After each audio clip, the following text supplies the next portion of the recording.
Trump ने India पर 25% tariff लगा दिया है एंड आगे और भी टैरिफ बढ़ाने की बात कर रहा है। As punishment for buying Russian oil. Donald Trump has targeted India yet again. The 25% duty has been doubled.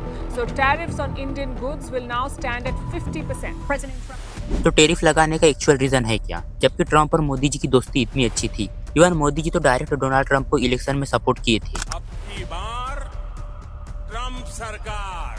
लेकिन अब ऐसा क्या होगा कि वही ट्रंप इंडिया पर टैरिफ लगाई जा रहे हैं? इसके मेनली 2 रीजन है। First, agriculture and dairy products. तो जो अमेरिका है वो अपना एग्रीकल्चर एंड डेयरी प्रोडक्ट को इंडिया में बेचना चाहता है, लेकिन इंडिया इन प्रोडक्ट पर 60% टैरिफ लगाता है क्योंकि अमेरिका ये प्रोडक्ट बहुत चीप प्राइस में बेचता है। और अगर यूएसए के ये dairy and agriculture product India में बिकेगा तो इससे इंडिया के किसानों को बहुत ज्यादा नुकसान होगा क्योंकि फिर सप्लाई ज्यादा हो जाएंगे और डिमांड कम हो जाएगा। इसी रीजन से इंडिया ने टैरिफ हटाने से मना कर दिया और इससे डोनाल्ड ट्रंप का ईगो हर्ट हो गया। सेकंड रीजन है रशिया यूक्रेन वार। तो डोनाल्ड ट्रंप इलेक्शन से पहले बोलता था कि मैं रशिया यूक्रेन वार 2 दिन में रुकवा सकता हूँ, लेकिन ये वार रुकने का नाम ही नहीं ले रही है। तो ट्रंप इसका ब्लेम इंडिया पर डाल रहा है। वो बोलता है कि इंडिया रशिया से ऑयल परचेस करता है, जिससे इंडिया रशिया को यूक्रेन के खिलाफ फंड कर रहा है, जिससे हम इंडिया पर टैरिफ लगाएंगे। लेकिन ये खुद रशिया से ट्रेड करते हैं, अमेरिका और यूरोपियन कंट्री। और जब स्टार्टिंग में इंडिया ने रशिया से ऑयल परचेस करना शुरू किया था तब इनको कोई दिक्कत नहीं थी, लेकिन अभी दिक्कत होने लगी। हिपोक्रेसी की भी सीमा होती है।